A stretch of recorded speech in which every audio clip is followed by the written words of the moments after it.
জুবিন দাৰ ন্যায় বিচৰাটো কিবা অপৰাধ নেকি?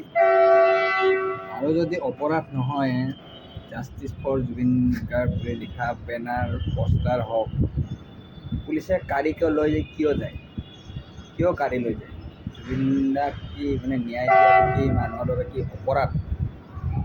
অপৰাধ যদি নহয়, এই ভিডিঅ'টো চাওকচোন। চোৱাৰ পিছত ক'ব যে নহয় অপৰাধ।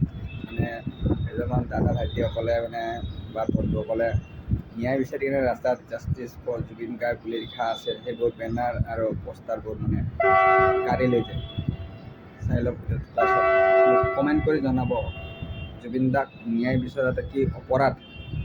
অপৰাধ যদি নহয়, কিয় জুবিন দাক এতিয়ালৈ ন্যায় দিব পৰা নাই? চাই লওক ভিডিঅ'টো।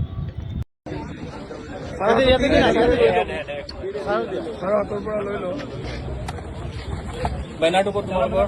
বেনাৰটো ক'ত? এইটো ভিডিঅ' কৰিব কাঢ়ি লৈছে বুলি। বেনাৰটো দি দিয়া।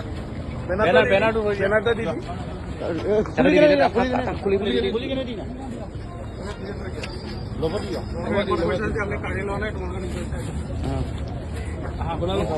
পোৱাও নাই চিধা কৰি লওক, চিধা কৰি লওক।